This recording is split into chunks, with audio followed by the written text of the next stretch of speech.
Yeah, hello, hello everyone. Can everybody hear me, please? Good afternoon. Yes. Yes, we can. Okay, yeah. Good afternoon, everyone. I especially welcome you all to today's edition of the OOH Academy. Today we'll be discussing a very sensitive topic, and it's going to be as interactive as possible. And this question was, this topic of discussion was carefully selected, and we hope all our participants would, benefit from this. And before I set the ball rolling, I just want to say once again, happy Valentine to everyone. And we hope we enjoyed this season. And again, most importantly, we wish, we want to say happy struggle to everyone, because the situation in Nigeria today is quite questionable. And just this morning, we woke up to fresh social unrest, and I want to believe everyone is safe. I hope I'm audible enough. Yes, you are. Yes, you are. Thank you very much. Yeah, without taking much of our time, my name is Michael Ogundimu. I'll be today's anchor of today's program. And with me, we have three discussants in the house. And first, I would like to introduce Priscilla Ojeigbo, ARPA MSc NIM Managing Director, Richpearl Media Limited. And I have my very good friend in the house. Juliet Nnaji, MSc Sales Manager, Airpower Limited.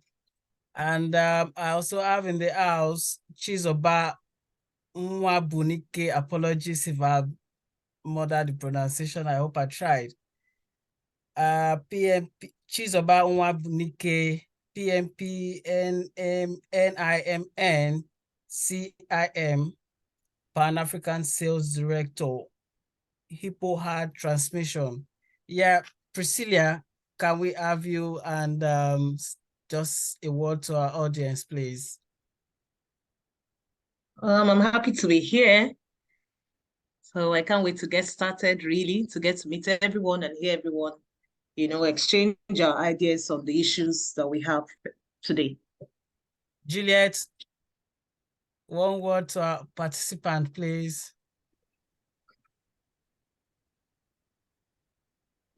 Do we have Juliet there, please? All right, while we wait for her, I want to also recognize the founder and the founder of this online session, OH Academy. That's in person of Kingsley Onwukaeme, as the Odogu of our time.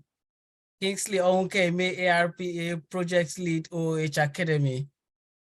Thank you very much. And my very self, Michael Ogundimu, ARPA, Head of Business Development, Omel Brands and Media Limited. Is Juliet there? Do we have Juliet already? Okay, if we don't have Juliet, do we have our third participant, Chizoba Nwabunike? Okay, thank you, Michael. My name is Chizoba Nwabunike, and it's good to be here and be part of the program. So I'm looking forward to having a very fruitful discussion with the house. Thank you. All right, thank you very much.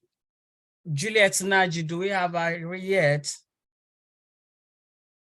Hello, Juliet. All right. Can anybody within the house help us give her a ring and know what's going on before we continue? Well, while we are expecting Juliet to join, the topic before us is breaking gender norms in Nigeria out of home advertising industry. Well, this topic is a very sensitive one, and we also are aware that there are complications around gender discussions all over the world, but where we still, Nigeria being a space where we operate, I know we are still restricted to the popular gender assignment, which is the male and female. I know other countries of the world have developed to, the non-binary, the straight, the, alpha woman and the likes. But regardless, we set the ball rolling, breaking gender norms in the out-of-home industry. Well, some of the norms we will be talking about is about the fact that most of our female folks have been restricted to sales and marketing and marketing ads. Can everybody see the graph presented displaying on my screen now? Yes. If we can see it, say hi, everyone. Hi. All right. All right. The first bar is showing 47% to 53%. That's male to female counterpart in the marketing ads, while the second level is showing 8% to 92%. That's on the 8% to 92%, showing as the difference between male and female counterparts in the strategist and planner as it is. And we also have 79 to 21% being sales and marketing. And you can see it's clearly highlighted. We've got the field operations. We have 28% of female to 72% male. Licensed practitioner, ARCON, we've got 36 to 64%. That's almost half. And there's a wide gap in media ownership and OAN membership. We have the rate to 6% to 94%. This is a wide gap, right? This is the context of discussion. Priscilla, I put this to you to say, what are your thoughts on this? We all know that this might not be the reality. This is just a representation. It might not be the actual reality. So we want to have your thoughts on this graph. Priscilla. Yeah, thank you, Michael. I'm actually looking at the graph now. The graph might not be the exact representative of what's going on, but it is in a way, because if you're in the industry, you can see that this graph fairly represents what's going on. We can see like 53% are female marketing heads. And this has been the trajectory of things from time immemorial. And I wouldn't want to stick to just OOH. I know that's our focus for today. I would want to say that this gender disparity can be seen in all sectors, from STEM, the sciences, to research, to education. Women have been undermined greatly. So for these, looking at this graph, actually, it is the truth of what's going on. Women, we don't seem to go past marketing head, not because we want to remain there, but it has just been the way things are. I would want to take some personal example. Maybe as we go on, I'll give you personal example or concrete examples where this happens in our field. Thank you. All right, do we have Juliet yet? And I'd like to say at this point, we should all turn on our cameras. I'm struggling with mine too. Okay. Let everyone turn on the camera, please. We want to see everyone's faces.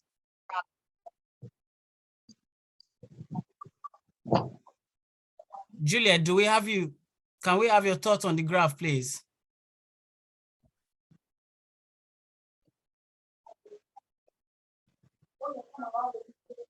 Do we have Juliet in the house?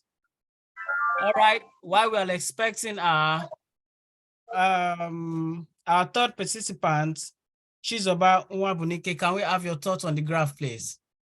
Okay, thank you, Michael. I think I quite agree with Priscilla. Hi, Priscilla, by the way. Hi, how are you doing? Good to see you. Yeah, Very it's a well. pleasure. Okay, so I quite agree with what she said, in advertising generally, I think the issue of the gender disparity has always been there, so a lot of heads in these advertising industries prefer the guys to the ladies. Maybe because of some cultural things around the female gender in terms of, oh, she's married, oh, she can always give you excuses, her family, she will not be there and things like that. So, but we've seen it pan out over time that everybody, most of them prefer the ladies, the guys to the ladies. So I think I agree with the graph. You see a lot of the female gender just stopping at marketing heads. So it's a bit rare to see a female strategic planner or a media buyer, or seeing field operators, for example. In fact, for field operators, they will even tell you that is mostly men. They wouldn't even agree for a female to be a field operator in OH industry.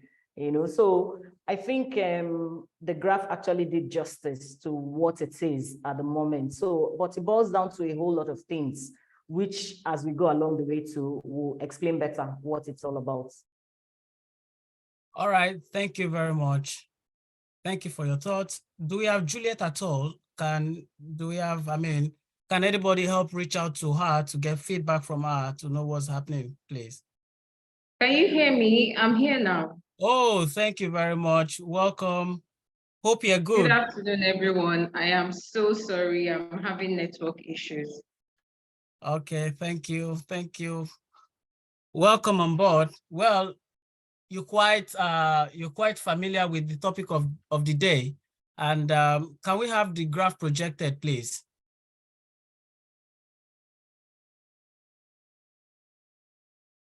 All right, yes, the two participants just have their thoughts on this graph, which actually x-ray the position of our female folks in the advertising industry, basically, specifically limiting our female folks to marketing heads and sales and marketing, basically. So we are saying this graph might not be the actual representation of the reality. So, therefore, we are now putting it up to you to have your thoughts. What are your thoughts on this graphical representation? Juliet.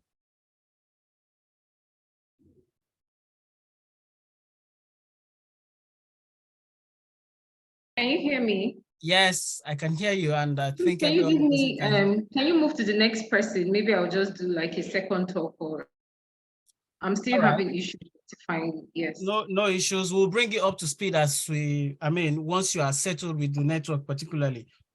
Thank you. My first question, from the data presented, many females come through the funnel as sales and marketing people, which of course is arguably the industry entry level. Right. A lot of ladies end up becoming head of marketing and of big OOH agencies, and that seems to be all about it. We see other key roles like media ownership and the likes. I can count a number of female OOH planners and strategists in the industry. It seems like aside sales and marketing, it's a male-dominated world. In your opinion, what are the factors contributing to females not dominating other endeavors in OOH except sales and marketing? Who is ready to go spot on that, please? Priscilla? Yeah, I can go on if you want me to. Yeah, please. Okay, as we have said earlier, Chizoba, thank you. Welcome. Hi, it's good to see you, Juliet. Sorry, I needed to say hi to my fellow discussants, so we're familiar with ourselves. The truth is, the factors are glaring, and we can see it daily. I can remember coming into the industry as a young graduate. After the processes of training and all that, and you're ready for your role or whatever responsibility would be assigned to you. And the next thing you hear, you're now a marketer, or you're now a business developer. You know, they keep changing the nomenclature. It's funny, but it's still the same thing. You know, they just tailor you to that. And sometimes you would become, because it's just an entry position. So you believe that with time and experience, you grow on the job. But what happens is, and why is a gender norm, is because you are female, because you're a lady. You just believe, in fact, it's almost an unwritten, I call it an unwritten corporate policy, that you should be a marketer. That ought not to be true. We have skill sets shoved aside. We have experiences shoved aside. And just because you are this gender, the female gender, you are tailored to marketing. And you go on with it, you become a marketer, you try to prove your worth in that field. And giving it years, and before you know it, how do I say it? You believe that with time, you grow on the job. Yes, you expected to grow on the job. You can't keep doing the same thing and not be appreciated. Appreciation drives motivation, not just money. It's not enough to pay me what you think I'm worth.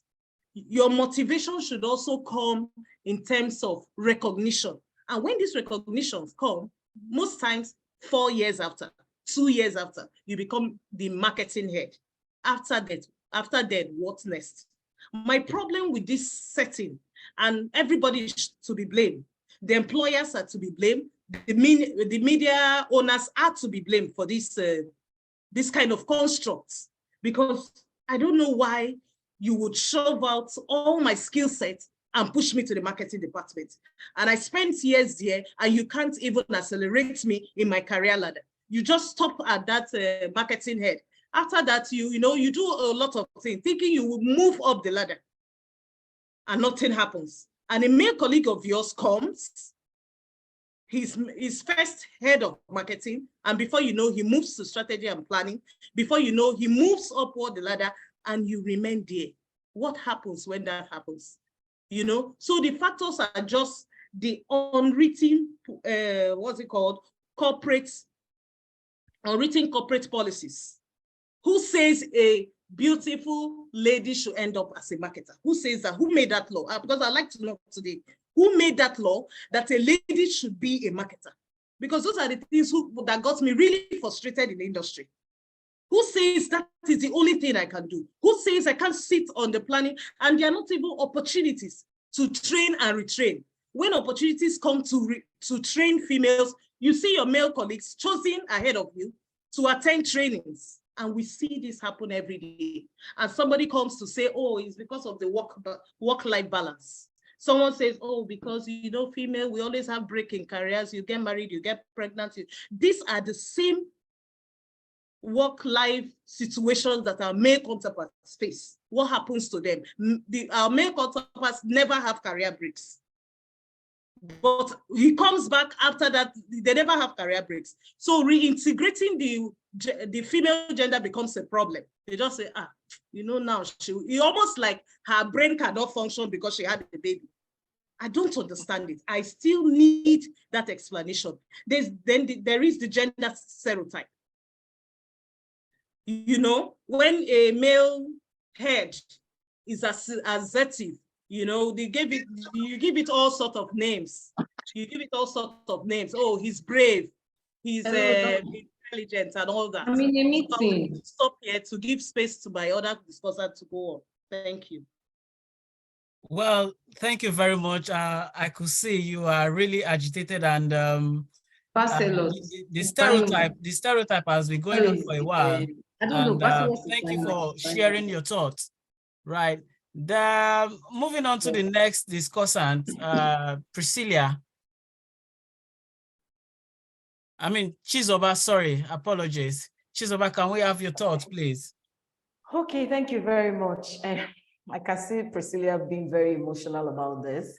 Yes, it's enough to be emotional about, actually. I'll give myself as a case study here. I remember when after my NYSC and everything, and I was to join the advertising industry. And I mean, immediately I came in, the first place where they felt they could test me was in marketing, sales and marketing. So I'm like, okay. And funny enough, before then, I never used to like marketing, anything sales, because the phobia attached to it is like, okay, you're going to give yourself, you're going to give your body, so I never really liked it. But then when I was pushed there, I kind of didn't have a choice. I had to like go through the process of the marketing. And like she rightly said, in 2, 3, 4 years, I needed to prove myself, in that space of the marketing. And you are also at the exit point of, okay, you're not performing, so you can easily leave. So you really can't stay one place. You have to like prove a point. Oh, even within where you have pushed me, I can do something about it. So in a matter of time, I moved on, but I tried so many other things along the way, thinking that at some point I'll still be able to move out of the sales and marketing and do some other things. I did project management. I picked up some skills along the way. But then at the end of the day, I still find out that I'm still pushed back. So for everywhere you go, you're a female, you're being tagged, okay, what fits you, in quotes, is sales and marketing. So what fits you, where you can perform, is sales and marketing, So because everybody feels that, a lady's face is good for selling, but the guys are not, So the guys can actually go from there, move on to something else and do strategic planning, media buying, even if you pick up the skill. Because along the way, even with the media buying thing, I even picked up the skill along the way, but then I still ended up being here. So like she said, there are a lot of factors. They will keep telling you, oh, okay, you're not as strong as the male folk. Oh, you can't handle some of the pressures. Oh, you have family to think of. You have children. Oh, your husband can wake up tomorrow and tell you, no, you're not working again. You should stay at home. So all those excuses are what's at the back of their mind as regards every female folk that comes in. So when you find yourself in sales and marketing for quite some time, you end up trying to grow in that career. So that's why you see a lot of people becoming marketing heads. Because along the way, when I saw that I couldn't actually move out, I decided, okay, why not pick up the marketing skills then and add it to your portfolio? That's where all the other certificates of marketing now started joining, because I needed to expand my course, not just the sales. So I needed to expand my course, at least in the marketing world. So, but I get to find out that for wherever any female has gone to within the industry, that's what you will see. Oh no, how can a lady be a media buyer? No, how can a lady do this? How can this woman do this? No, she can't, so it's that. I've also had experiences of where practically bosses in this industry would tell me that they are looking for a male. You go for an interview, they'll tell you, no, I'm sorry, we can't give it to you because we're female. That's what we want, is a male guy, a male to be part of, to be whatever role that they want. So we've been pushed to that. I guess my own thinking about it is that I think it's the culture, in quotes, of the country where they have placed the female gender from onset. So it's a bit difficult to pull out of that role. That's why you see the very assertive ones in terms of the female folk now breaking through to say, no, I can't sit in that position. Oh, I can't sit in this space. I must get to somewhere. So you see them making extra efforts, more than their male counterparts. You see them going an extra mile, picking things. You will see a strategic planner of a male guy that has no additional qualification or nothing, and the person is rising, in terms of position. But you as a female person, you have to pick all other things, join it to whatever you have, so you'll be able to break out of this norm that is there. So it's a cultural thing to me that the perception is already there. So, and everybody seems to flow that perception at the moment. Well, thank you very much. From the words of Priscilla, I think she has concern about stereotypes, which has, stereotype being one of the major factors limiting women and presenting the female face being what is best for marketing. And Chizoba coming from the point of sociocultural factors. Yeah, we quite understand all of that. Juliet, are you audible? Hello, Juliet. Can Juliet hear me? Can you hear me? Yes, I can hear you. All right. The question other participants that have been trying to elaborate on is the fact that a lot of ladies end up, or a lot of female or ladies end up becoming heads of marketing of outdoor agencies. And we see that other key roles like media ownership, strategies, planner are mainly dominated by the male figures. So the question before us now is, what are the factors contributing to female dominating the sales and marketing, and or not other OOH field except sales and marketing? Please, in briefly, give us a thought on that. I'll start off by extending my regards to my fellow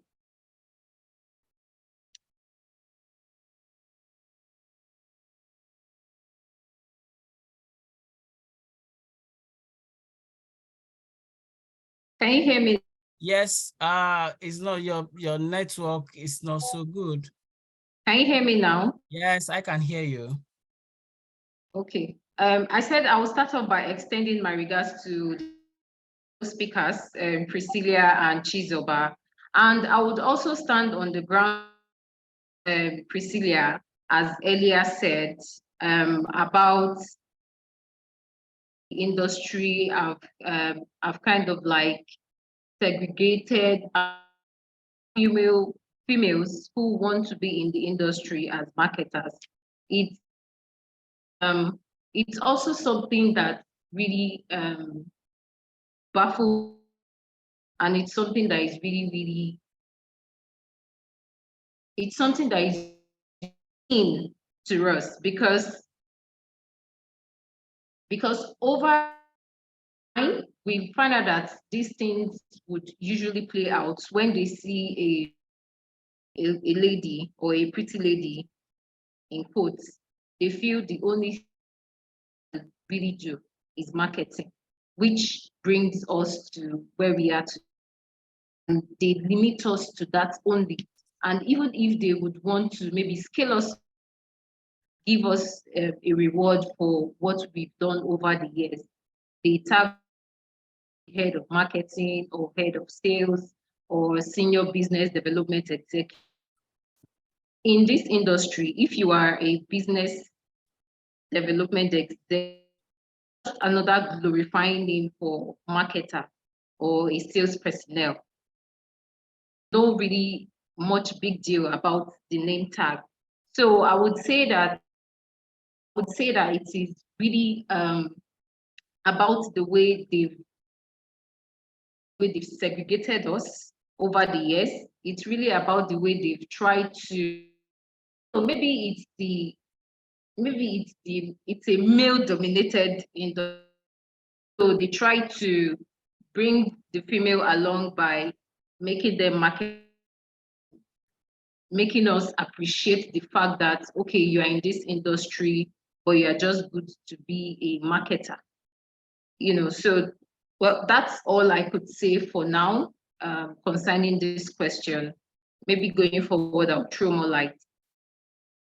Well, thank you very much. Like you have all opined, most of these limitations are coming, as a result of some internal corporate policies which has limited females to that particular role with sales and marketing. Well, can I have the graph projected again, please? Hello? All right. Yeah, going to the last two, focusing on the last two bars, which is licensed practitioner, ARCON, that's Advertising Regulatory Council of Nigeria, and media ownership and OAN members, we can see there's a large, there's a big gap between the male and female folks. We will all agree that to thrive in the out-of-home advertising space, there are some, there are process and procedures. You have to be ARCON licensed, you have to be media, you have to be a member of OAN, right? All these two bodies particularly has no limitation. Regardless, why do we have this large gap between, this large gap between the males and female? Because it's an open platform for everyone to come on board. So what are the factors limiting the female folks from registering, from being licensed by this practitioner? Priscilla, can we have your thoughts, please? Okay, for the licensed practitioners, the issues are still there. I don't know why I would get licensed. You don't just go about, what's it called? Studying and not having anything to show for it. From undergraduate days, for mass communication particularly, you are advised before graduation to be a registered practitioner so that you can toe the line that, except you don't want to toe the line, obviously, you don't need to join. But the truth still remains that if you go back, you see that there are ladies who are registered. But Michael, my question is, after being registered, what next? Why do I remain as a marketer with the APCO registration? I'm not saying it's not good to be registered, but in organizations, what happens? Oh, sir, I'm now a registered APCO practitioner. And what next? Nothing happens. And I've told you, the motivation we are looking for is not motivation, monetary motivation. We're not looking at that. We're looking at appreciating and growing in that field. So you can go ahead and be certified as a licensed practitioner. It's a good thing to do. But in the organization, the gender disparity continues. It takes you nowhere. The only thing it can do for you, if you decide to step out of that organization and do things and and do things outside the organization where you find yourself. And sometimes it's not very easy, because sometimes when you meet clients and you tell them you're registered, they want to know who you're partnering with. Are you just alone in your registration? And the organization where you belong has not done anything to show that, oh, this person is registered and can do this. So we have female, like the number, if you ask me, is not bad. Looking at the other statistics of the graph, it's not bad. At 36%, we have females who are registered.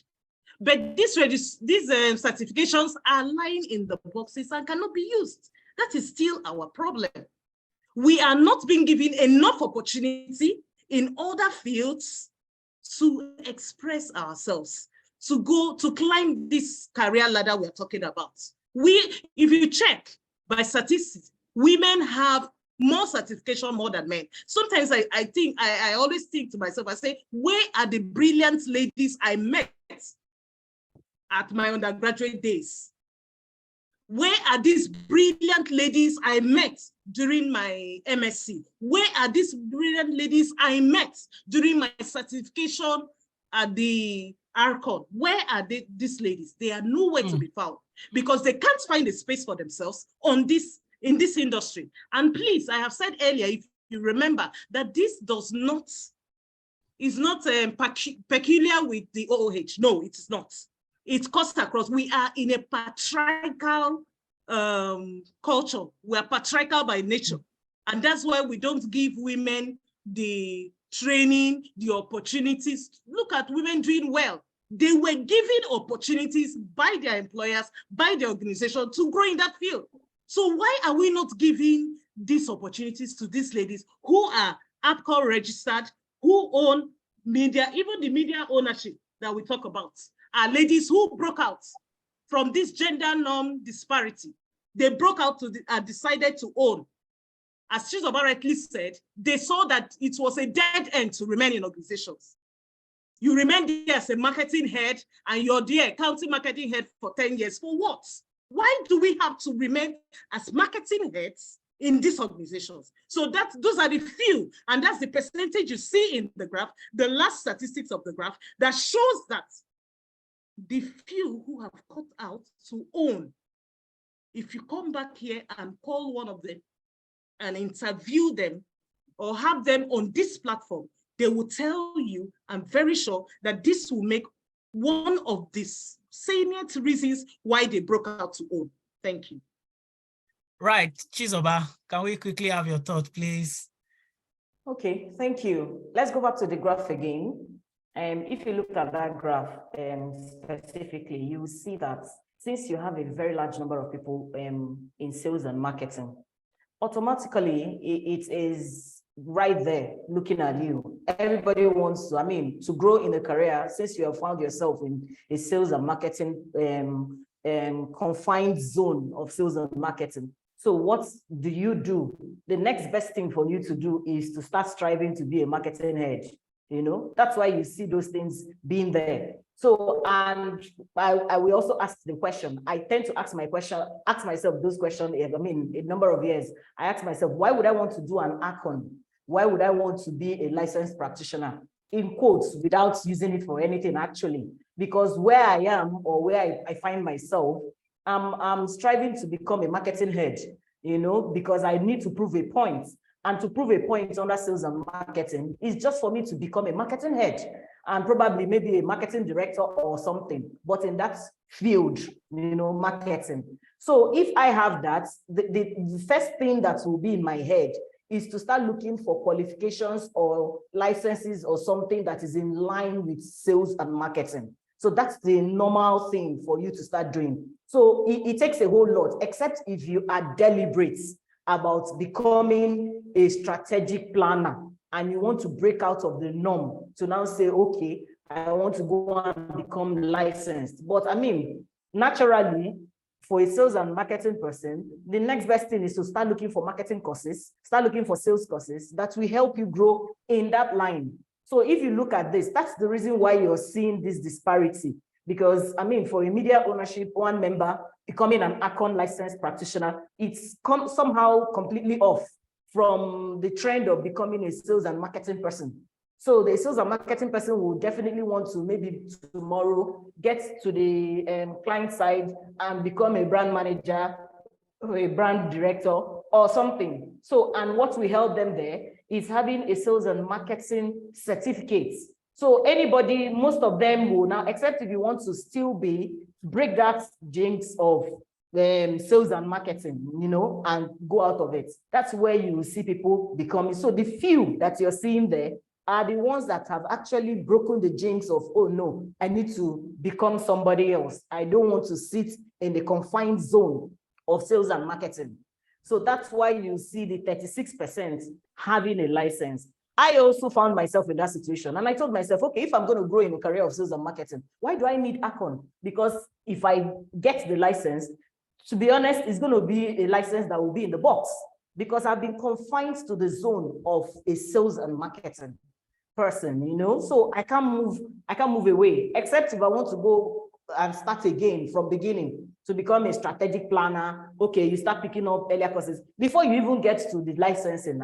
You must have acquired some kind of experience in that field. So that kind of discourages a lot of people because we have seen ourselves in this zone. So the best next thing is to, okay, make good of the position where you have seen yourself and you move on. So that disparity is based on where we've been confined already to sit and grow. So we don't have a choice. We say, okay, let us pick whatever is along the way of our career line and still make something out of it. So I think it's the position that is causing the whole disparity that you're seeing there.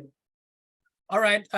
Before I get to you, Juliet, there's a question from one of our online participants, and I want to believe Priscilla has done justice to this, but I would like to, I would want Juliet to elaborate on it.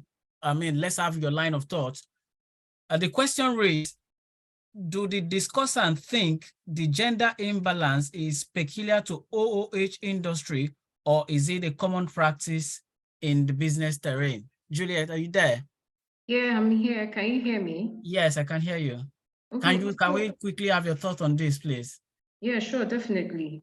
Okay, so aside being in the OH industry, if we look at the media industry at large, we'll find out that these things also happen. It's not just segregated to the OH industry. In the media industry, in all the industries in Nigeria, in the world at large, in some countries, okay, let's use Nigeria since we are in Nigeria and we're talking about the issues we're having here. In other sectors in Nigeria, you find out that a male-dominated sector, you have males allowing females to shine. So it's something that is existence. It's something that we shy away from, even if this problem persists. And it's something that we as females should look into to enable us, like tackle these issues so that people after us will be able to benefit and enjoy from what we are going to fight for. All right, thank you very much. Yes, if I have to go by the words of Priscilla, she's saying, regardless of what you do as a female, the stereotype and the limitation still exist. So there is basically not so much motivations to, to bag some of these certification, and there's no much motivation. And she, like she rightly said, it takes a female folk who is being intentional. It takes some level of courage to actually break away from this stereotypism, and that is why, if we look around, if we have to follow, if we look around, we see people like Dr. Yetunde Adebite of Cluster Media, Poster Scope, Vision. We see Mrs. Ifeyinwa Onwukaeme, apologies for that pronunciation. That's CEO of Nigeria Advertising Service. We have Mrs. Stella, Inemo, apologies for the pronunciation. That's MD Monix Emerald. We have Mrs. Adewuyi Mudukwe, CEO Standard Media. We have Chidinma Nwankwo, Head Media Buying All Season. We have Miriam Ogazechi, that's Head Buyer Media Fields. We have Ghanaian Bioyo Planner Media Fields. We have Daniel Ibrahim, CEO MD Powerhouse. We have Amaka Okolo, Strada Media. We also have Benevolence MD. She's presumed to also be a female. So, well, regardless of the limitations, regardless of the demotivation, so to say, we still have a numbers of female folks who are really doing well. So this brings us to the next question. I'd like to ask, if we look at Nigeria as a whole, since 1960, we haven't even have a female leadership. And we have had, we have some countries who currently have female leadership. So I'd like to ask, females and leadership, what are your thoughts? Do female really make good leadership? Juliet, can we have your thought, please? Can you hear me? Yes, I can hear you.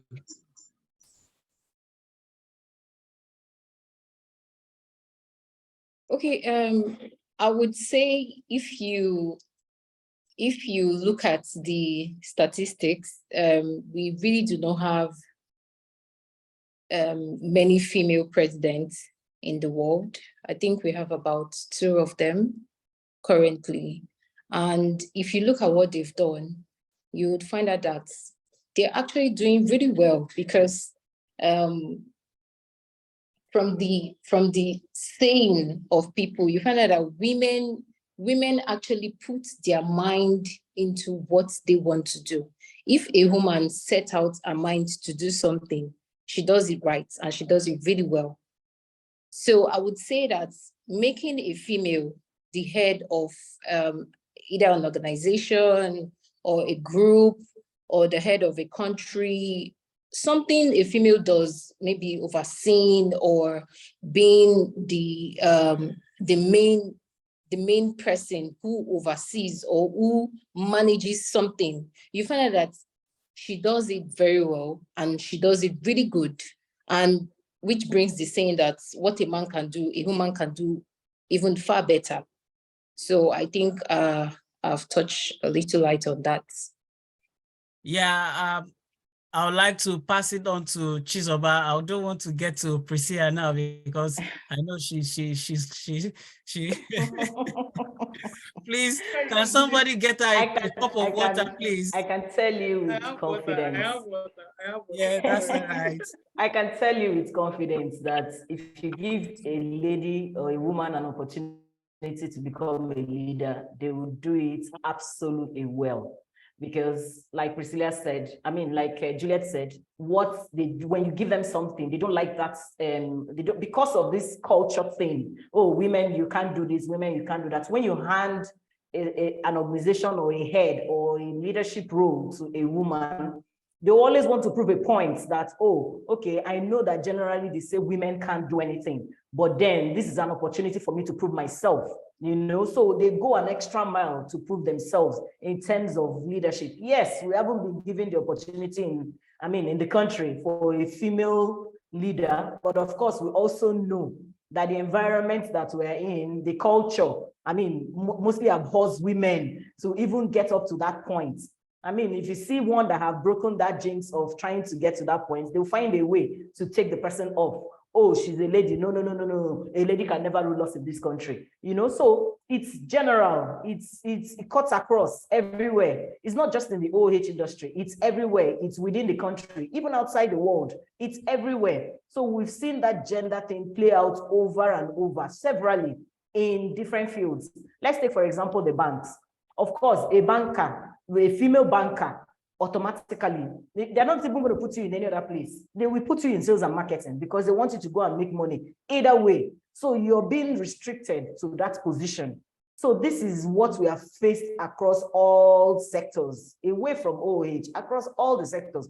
Even politically, when you're talking about politics, you see even the female gender, even us that are females, we even prefer to support a male than even support a fellow woman. So because of that gender thing, they've passed it on to almost every female, that then you begin to doubt yourself. Oh, can I do this? Can I do that? But when you're being given that role out of, okay, let's just try you out, you will see them performing. And that's why you have named some ladies in the industry that have grown beyond whatever expectations that others are expecting them to be. They've grown, they've come out of that jinx to say, oh no, I can perform. And if you look at their track record too, they've also been good in what they're doing, you know, for a very long time, to show you that, oh, if more women are being given this opportunity, you will have a better, you know, results in terms of OH and what we do.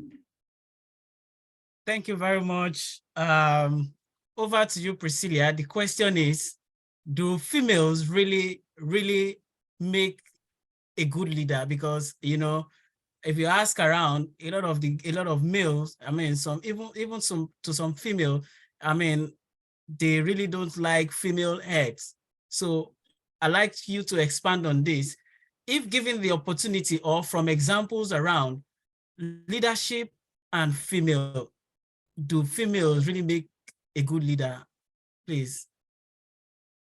You already know, yes, we do, because we have handled more complicated roles in the home front, in the world. We have Vice Chancellor Angela Merkel of the Germany, before she retired, the Vice Chancellor of Germany.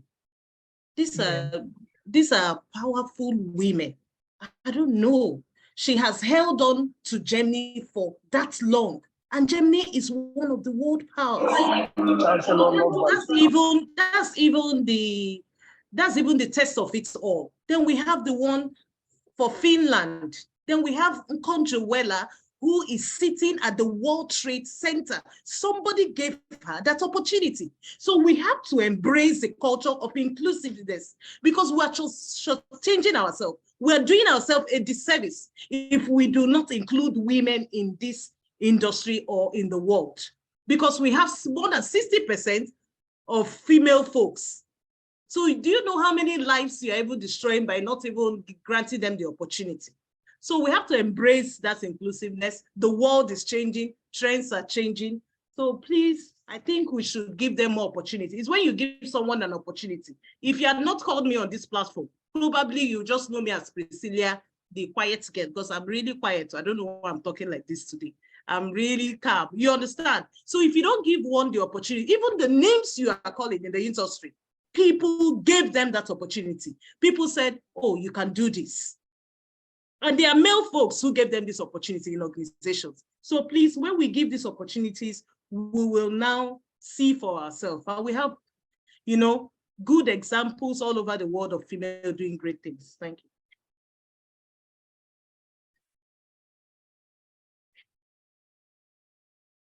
Yeah. Michael, you're mute. Okay. All right, at about this time, if any of our online participants, if you've got questions, you can drop it. I think there's a question from Solomon. It says women and men should be given equal opportunity. Oh, okay. I think it's just a comment. It's not a question, right? Priscilla, my next question reads thus: would you agree? I mean, you've touched on that briefly in some of your contributions. Would you agree that the unequal representation is as a result of the social responsibility of caregiving, motherhood, period of leaves? All these put together have cumulative impact which tend to limit female career growth in the OOH to sales and marketing and, you know, at large. That's why I said in our discussion, there's something we made mention earlier.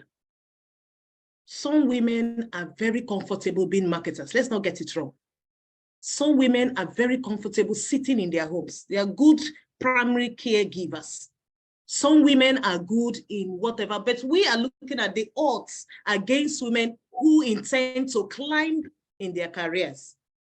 So if you say work-life balance becoming a problem, oh, okay, she takes maternity leaves after giving birth. What are we doing to reintegrate them? Because the problem is reintegrating them into the system. I've had bosses who said, this one don't get belay again. How are we going to continue like this? You understand? But these are normal life processes. And the male counterpart never has a career break because of its nature. So we should be ready to reintegrate these women. There are women who want to come back, but because they are married, they do not have the roles. Because some people even think they're out of shape. Is that bad? We get that low that we feel this lady is out of shape. As such, maybe she won't reason properly to occupy a role. So I wouldn't agree that work-life balance is the main reason. The main reason is we have refused to reintegrate these women who are sound, who have had these career breaks due to, you know, life and all that. We should learn to reintegrate them back to the system, give them an opportunity to serve. Some of them are materials and we're losing out from their wealth of experience. Thank you. Yeah, Juliet, just briefly touch on that, please. Okay, can you repeat the question again so I can ruffle my head around it? Well, the question is, the unequal representation we're talking about, is it as a result of the social responsibility of caregiving, motherhood, period of leaves? Are all of these factors put together, are they the reason for this limitation? Because, you know, like you do know, at some point, a lady will get married, at some point, will get pregnant, at some point, you know, we'll have some time for career breaks. And like Priscilla has rightly touched on, that the problem is reintegration after they come, because these are really things to be done. Without women, basically, the home will not run. And if the home doesn't run, Nigeria today is a reflection of what is going on in every home. So what we are saying now, is it because of these social responsibilities that has actually limited female to sales and marketing and not being able to progress, I mean, to climb the ladder up? Well, I do not think so. I do not think so. I'm a mother myself, and being a mom has even helped me to see life differently. It has also helped me to want to excel in anything I do, because I want my daughter to see me as a reflection of what she adores, what like her idol. So I wouldn't want to limit myself so that she would not also limit herself. And in putting it in this context, I think women do not limit themselves based on what they have going on in their homes. And being a caregiver at home, it is not gender specific anymore. Right, absolutely. A woman can also be a caregiver. It just depends on the agreements in the home.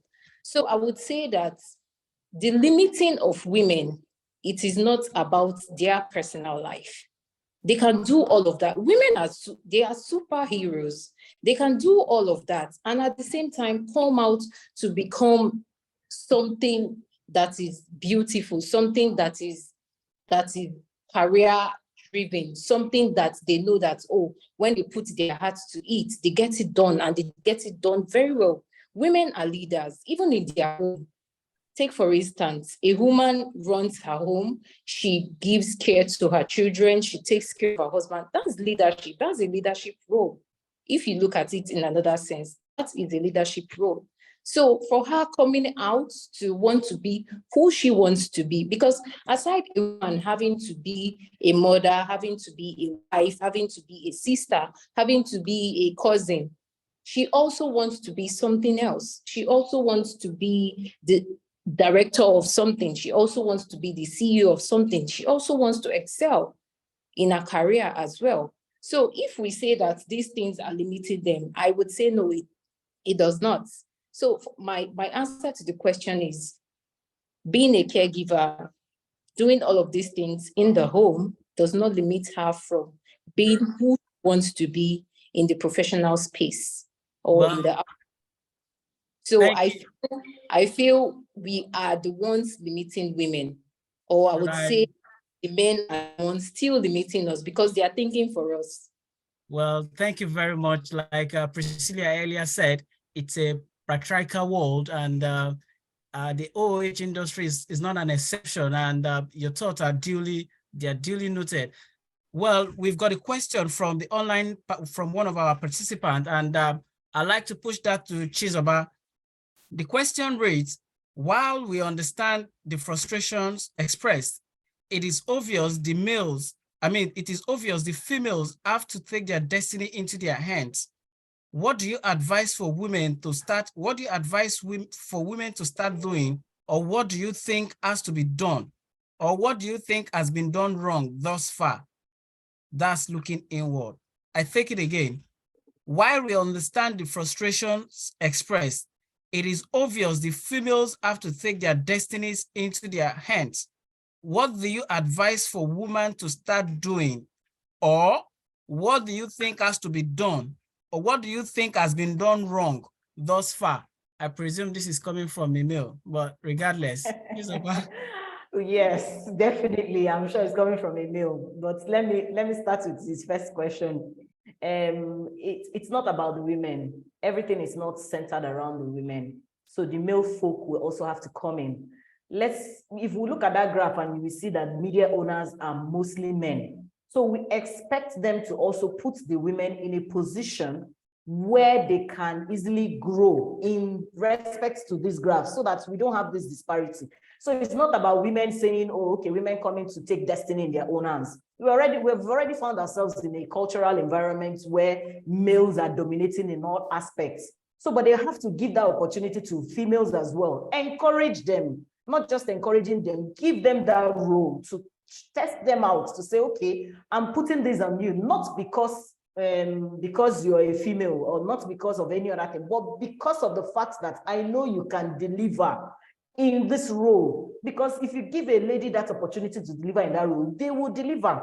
So I'm expecting that they, as men, will give that opportunity, while we, as women, will also take up the responsibility, because we found ourselves in sales and marketing, but we need to also break that jinx of having to sit in sales and marketing. We need to become, someone higher, own companies, and get to know, okay, this is what we intend to do, to become media owners, licensed practitioners. So you have to move out from that comfort zone. So my advice to the females is that you have to break that norm. We need to break that norm, while the men need to encourage and then help us also. It's not when you come into a man's office or a media owner's office that is a man, the person will tell you, okay, go and sit with sales and marketing. They need to test your skills, need to check what you can deliver. So if what you have as skill is a planner or a strategy, an opportunity of doing that. So they also have a key role to play here in terms of pushing, not really pushing, in terms of encouraging the female folk to also grow. While we on our own end, we also have to break the jinx of having it in our heads that, oh, okay, what the best I can do is the sales and marketing. Let me sit down there. I don't want issues. So, but we need to grow ahead and say, okay, I can actually do this. I can be a planner. Why not? I can be a media owner. Who says I can't? So anything about life, anything about work home has nothing to do with us being who we are at the moment. It doesn't hold anybody down at any point. So it's us that is limiting ourselves. So we need to break that jinx and say, okay, I need to get up there. We can't have 10 people in the whole of OH industry, or even less, being the top people that you talk about every day. There are more people who have the skills, they have everything it takes to be up there. So we need that, and then the men's encouragement as well. All right, thank you very much for your thoughts. Priscilla, I know you've got one or two things to say, but we are going to kill, we are going to kill two birds with one stone. I want to touch on the last, on the last bar on this graph, which is the media ownership and OAN membership, right? We do know that media ownership, when it comes to out of home, is highly capital intensive, right? And it's not just about saying I want to own a media space. It's highly capital intensive, right? So my question is, how much risk? We all know that setting up a business in Nigeria, somebody once said in a forum, that's the CEO, coincidentally, she's also a female, that's the CEO of this brand. There's a particular clothing brand there on Isaac John. I've forgotten the name now. She said, Rough and Tumble, thank you very much. She said, particularly in Nigeria, you need more than God to set up a business and thrive. And as we do know that the OOH industry, the OOH as a business is highly capital intensive. Now my question, Priscilla, how much risk is our female folks ready to take in media ownership? Because if you can't grow, if you can't climb the ladder in a corporate space where you are being as an employee, at least there's another field of play for you to become a media ownership. And to be honest with you, I do know that there are a lot of female folks that are really pulling the strings. We have Anolu Akpo, we have Yetunde, and I particularly know a female. I can't remember her name because I used to be. I'm still in the field of operations. We were to execute a particular OOH implementation on what's the name of this road where we have head of banks on Lagos, in Lagos Island. There's a particular road that have all the banks, Union Bank, Broad Street. Is that Broad Street? No. Marina. I think it's Inner Marina. There's this particular lady. Is her name Okpe now? We were out in the dead of the night for about 3 days consecutively in that kind of space. So not to mean that, we have a lot of females that are really pushing beyond their limit. If they can't grow within the corporate space where they are employee, they are doing great things for themselves. I know we all know Juliet. We all know Yetunde, Oshilano, and a host of others. So my question is, if you cannot grow within the corporate space, there's another spade of play, which is the media ownership. And we know it is highly capital intensive. Now my question is, how much risk is our female folks ready to take to play on this platform of media ownership? Thank you.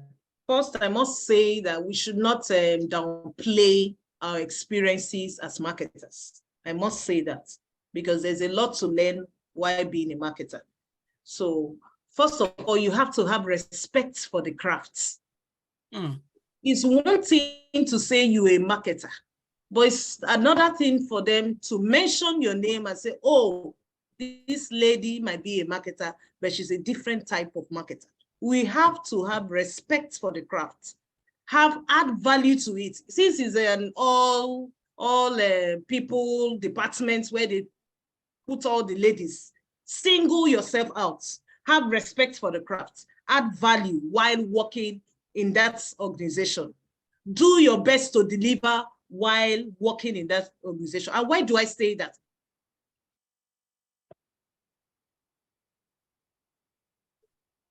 This will strengthen your relationship over years while being a marketer, because you can't just come out from the blues and start owning media agencies without network and relationship with people. And this relationship starts with your colleagues in the office, the field operating officers in the office, because these are people who would help you succeed in the business of being a media owner. You have to start strengthening that relationship. How do you even behave as a marketer? Do you talk to buyers just anyhow? And you hope to own your own tomorrow, and you think the same guys are going to buy from you? You have to start delivering value while even working in the organization. So when you step out of the organization, you can survive because you have built a network and a relationship with a whole lot. So I would say growing as a media owner starts from being a marketer. As a marketer, build your network. Have good relationship with everyone, from the client to the buyer to the security guy to the operative in the field, because you need these people to do a lot for you. So when you have built this, you must have respect for the craft. Know that what you are doing is a noble act. It could be marketing, but make it noble, make it good, make it look good.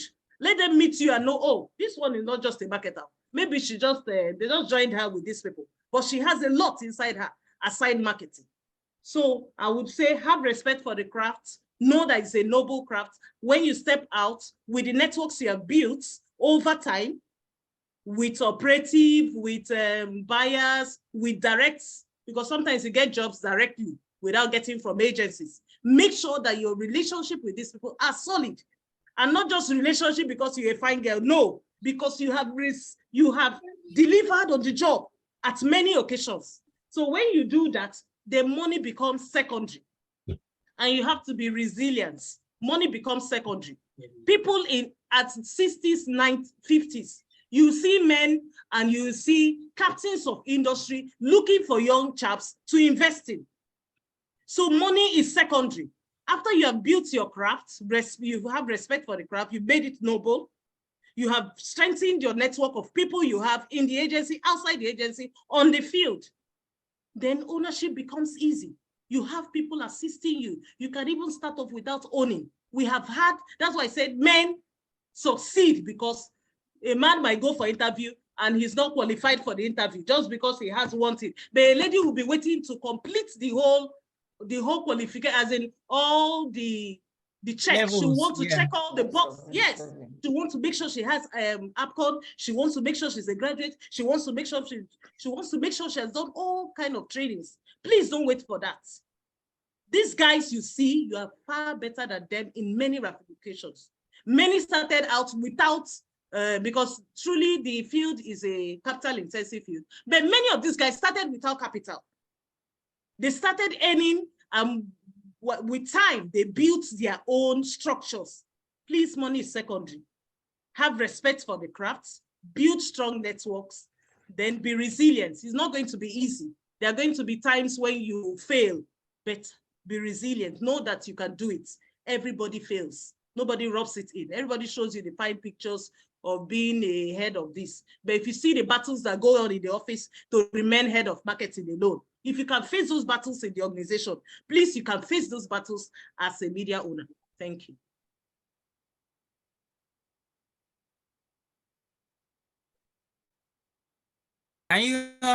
Can everyone hear me now? Yes. Yes, that has been brilliantly dissected. I mean,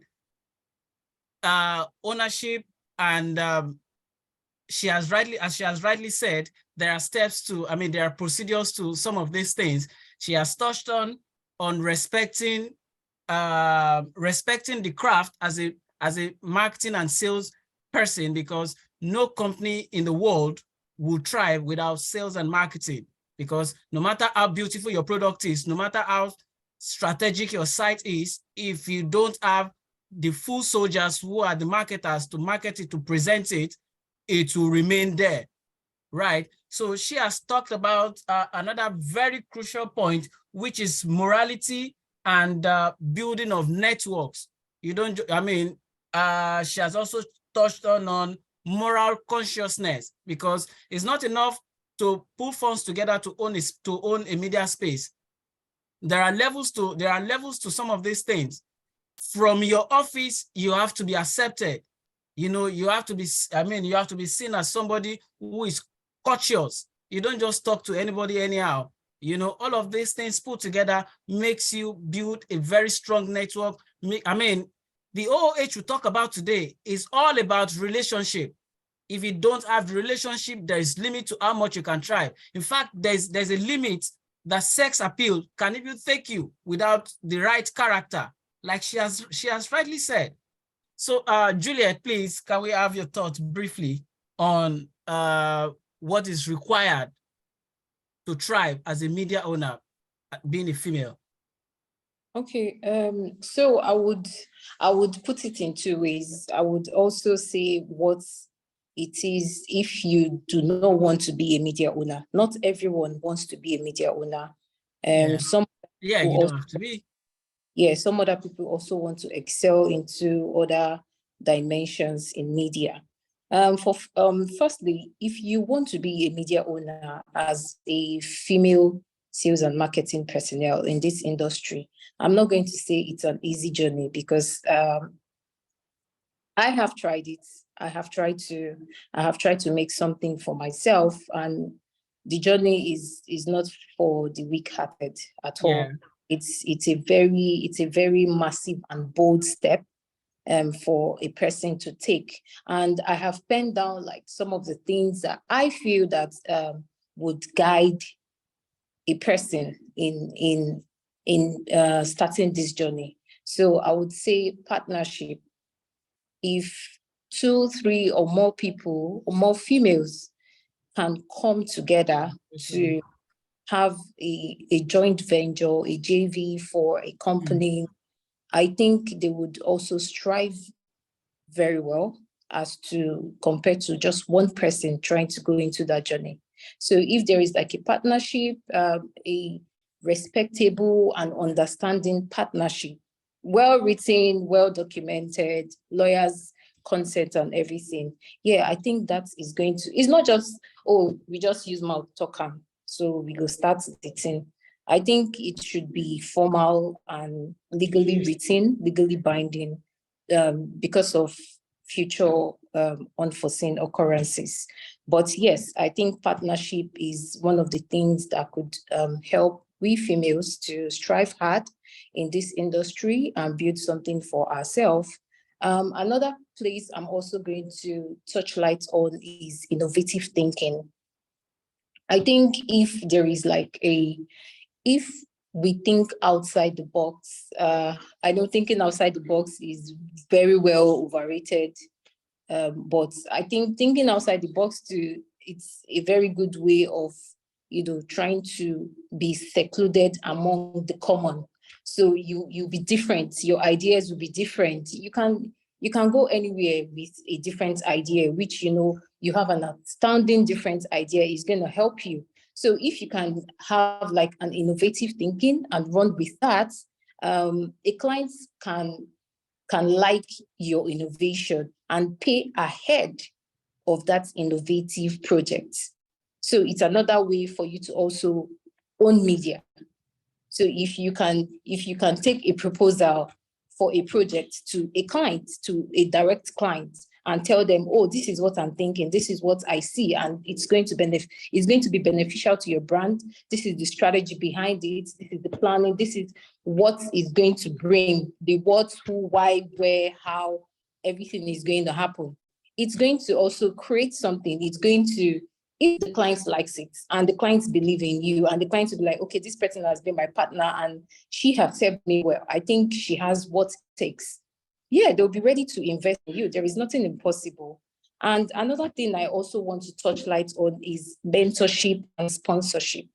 We know it's a male-dominated industry. So yeah, why not go to them and, you know, ask for their mentorship, ask them how they, because so when I meet anyone who owns an outdoor company, mostly men, the first question I would usually ask them is, how did they start? I always want to know that story of how they started, because it helps me to also build myself, and also I learn from their own experience as well. So I know so many of, I would call them friends who have or who own media spaces in Nigeria. And I kind of like know their story of how they started, and, you know, seeing how they started and where they are, it kind of like gives me hope. So if you have them as a mentor or, you know, sponsor you, yeah, it's something that could also help you to. Yeah, Juliet. Yeah. Right. Thank you very much. That's another brilliant discussion, brilliant contribution from a different perspective. She has mainly touched on partnership. That's about pulling efforts together to, you know, to make something actually happen. She has touched on mentorship, which is quite brilliant too. I mean, that limits the risk of media ownership. And I think if we can put 1 + 1 together, I mean, like what she has rightly said, if females can really come together and form a formidable partnership and mentorship, I think they will really try. Thank you very much. Chizoba, can we just, I mean, you've got 2 minutes to touch on this, because we are really running out of time. We have about 15 or 30 minutes more to go. Okay, that's fine. No problem. So I quite agree with both of them. So, but first things first, I mean, before you get into being a media owner, you have to be mentally ready for it. Yeah. You have to be emotionally, intellectually ready. You can't actually wake up one day and say, I just want to be a media owner, when you don't have the experience, you don't have the skills, you haven't picked up 1 or 2, you know, knowledge here and there to put together to make it work. Because it can be very devastating if you start being a media owner tomorrow with how much you have put into or invested into it and it fails. So first of all, as a woman, you have to be equipped and ready upstairs in terms of your mental decision to say, oh, this is where I want to be, or this is what I want to do. So you have to get yourself ready intellectually, then pick up the skills, you know, and say, okay, I need to move in this direction. So let me pick up 1 or 2 certificates that will help me build, you know. That's even before, maybe while you are even still as a sales and marketing person, actually. So you can also always pick up these things together and know that this is my focus. This is where I want to be. That's before you even start networking. So you have to take a personal decision to say, I need to move in this direction, you know. And then you also have to get yourself ready that when it doesn't work out, I mean, you don't have to go back and say, oh no, I have failed, and you close shop. So you have to get yourself ready to know that, oh, there are possibilities that you might fail a couple of times. There are possibilities that doors will be closed, I mean, at you a couple of times. So when those things come, you have to build yourself back, to go back again to say, no, I'm not giving up. So all these are mental preparation before you now say, okay, let's get into the partnership. Let's look for the network. Who can help me do this? But you have to agree within yourself first that this is where I want to go. All right. Thank you very much for your contribution. I mean, everyone in the house, all our participants would rightly agree with me that our three discussants have done justice to this topic of discussion. Yep, on the rounding off notes, I'd like to ask, what are the required skill sets or required education that is needed to actually break these norms, to actually break this stereotype, to actually, move away from this caged portfolio of sales and marketing, or again, to try, because we've got to respect the tribe. I mean, like Priscilla rightly said, we really have to respect this craft because it's a must-have craft for everyone. Is a must, it's a craft that we have. You can't be at your best on this particular craft. We have to keep improving ourselves on it. Well, limiting it to our female folks now, because that's about the context of discussion. What are the required skill sets needed to thrive? Because it's a must to thrive. And what are the required skill set or educations? If you have to mention some courses to take, maybe you have to in the course of your contribution. So again, what are the required skill sets? What are the education needed to thrive and to break these norms? Chizoba, if you want to get on that okay, quickly, so we've got less than 10 minutes. Thank you. We've got less than so let me start 10 there. minutes. As a sales and marketing person, even if you're a media owner tomorrow, you're still a sales and marketing person because you have to market your space, as we have said earlier. Mm-hmm. So the first next thing to do, or the first best thing to do, is to pick up even a skill in sales and marketing. You have to be good at what you're doing at the moment, so that tomorrow when you become a media owner, you can know how to approach people and sell your media space, first of all, even before you start recruiting others, because you have to start from somewhere. So part of the marketing things are, you have things like the CIM that you can pick up. That's a marketing course that cuts across and it gives you a wider knowledge of what it is. You have the NIMN that you can pick. Then as a media owner, definitely you have the Acon too, that you definitely pick a license on and say, okay, this is where I want to be. And you need knowledge in things like project management to know that, okay, when I get this and when I get people on board, this is how I need to manage for every one of them. So basically, in as much as we want to become a media owner, you have to, if you want to be a strategist planner, definitely you have to pick up one or two skills or courses under strategy planning, and get to be good at what you do. So there are so many courses out there that can channel you in the direction of where you want to go. So, but either way, the basics are the basics. You will still get to have those ones. Yeah, thank you. Thank you very much. You've really touched well on it. Juliet, over to you. The skill set required.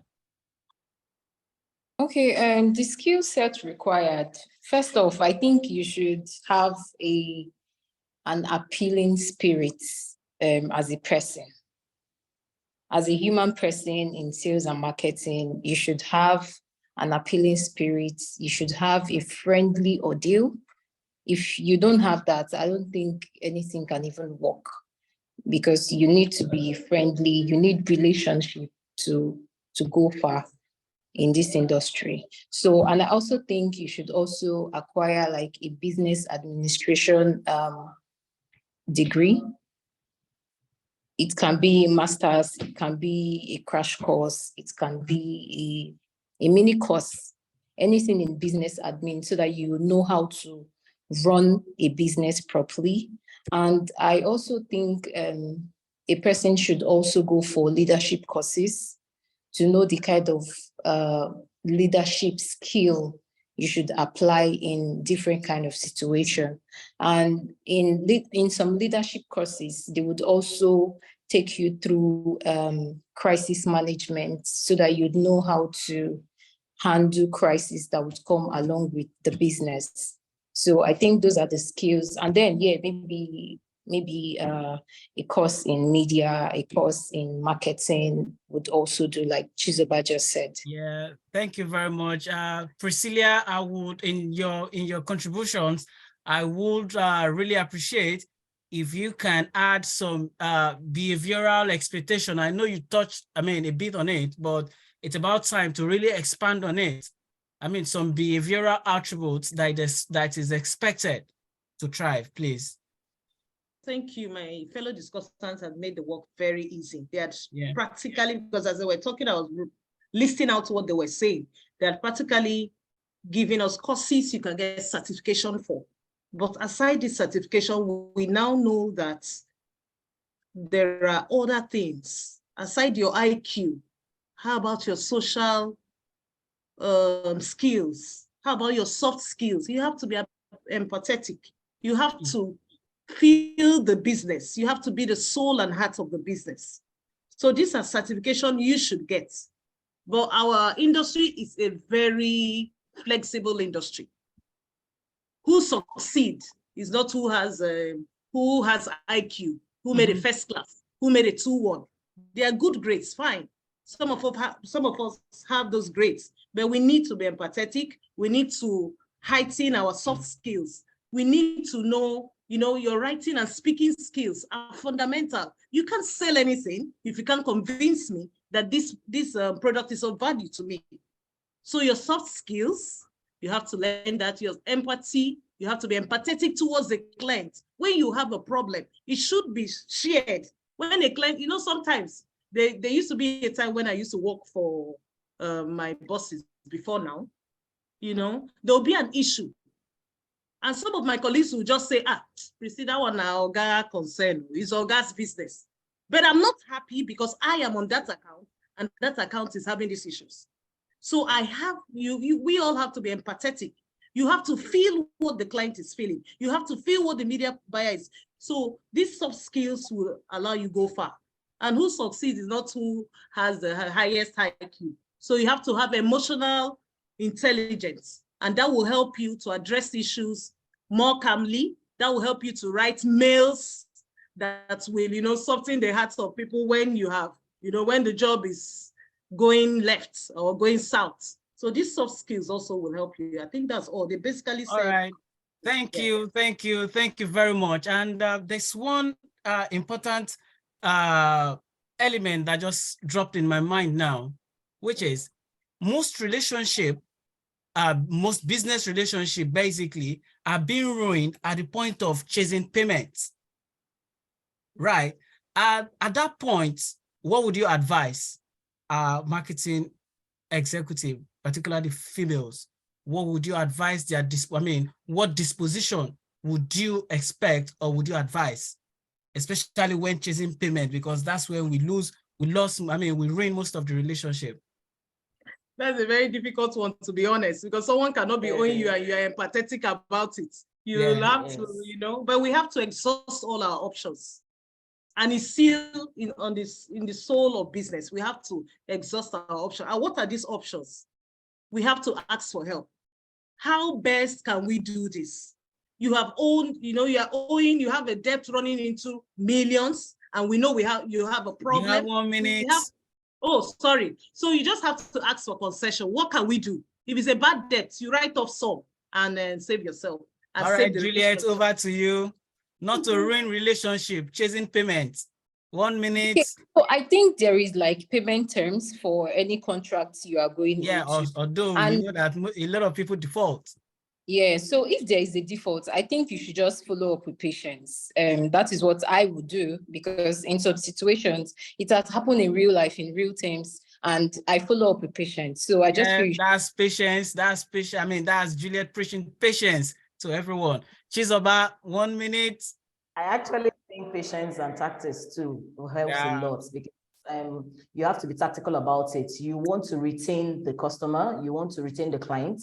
So you don't have to go all the way out to make sure that you get your payments at all costs. So you have to be tactical about it. And then if you have a relationship with that client, I'm sure at some point you cross that boundary where the client is even the one pushing to pay you. So you need to establish a very good relationship while you are carrying that out as well. Right. Thank you. Thank you very much.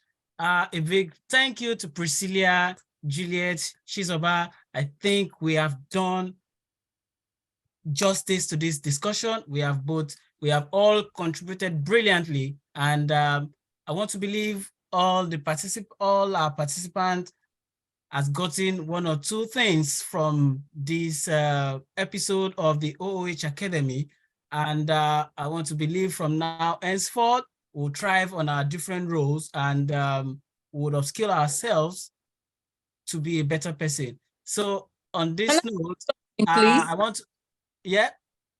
Please, can I say something? Yeah, so quickly. I just want to say a word of encouragement to my fellow sales and marketing female personnel. I know it is not easy, like in the game, and I know how it feels like. I know how they rubbish you. I know how they make you feel less of yourself, and how they talk to you in order for you to bring this business in. It is not easy. Take it easy. Take out time for yourself, because if this work uses you, nobody is going to come for you, or nobody's going to help you out. So you have to take time for yourself, relax, pray, study, and do something for yourself as well. If you get a second job, or if you need to get another business for yourself, please do so. Don't kill yourself. All right, thank you very much. That's a bonus from what word, Priscilla? The parting word is quickly. Ladies, be confident. You have what it takes. Learn to ask for help. Participants know me. If I don't know anything, you have to be humble enough to learn. Ask for help. I ask for help most of the time, and get a mentor. She might not have your time, but follow her up, and she'll tell you how she also did it. Male or female? Male or female? It has to be female, though. We're trying to break gender now. Yeah, Chizoba, parting word quickly. Okay, so my seconds. quick words to my fellow sales and marketing people is to make sure that you don't sit in one place and don't be in your comfort zone. Please move out of your comfort zone. Make sure you acquire extra skills at every point in time. Don't say, oh, I know it all. You can never know it all. You need to pick up skills as you go. So that will also help you. If it doesn't help you now, it will help you in the future. So at every point in time, make it a point of duty to add a skill to yourself in a year. Don't sit down and say, I'm just doing sales and marketing. Oh, okay, I'm comfortable where I am. Thank you very much. Thank you very much to our discussants.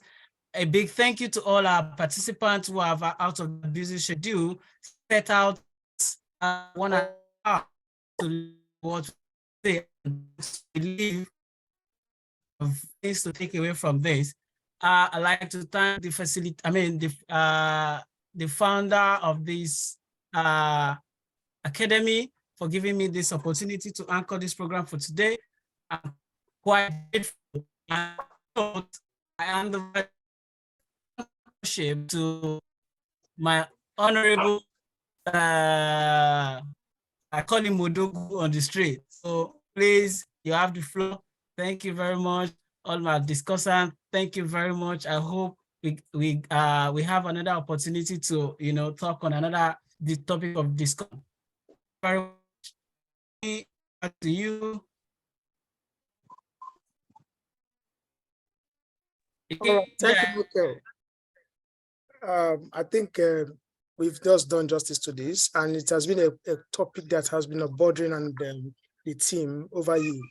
And I think we've just actually touched it this time around. And I'm so happy that the discussants we had on board actually did justice to every bit of it.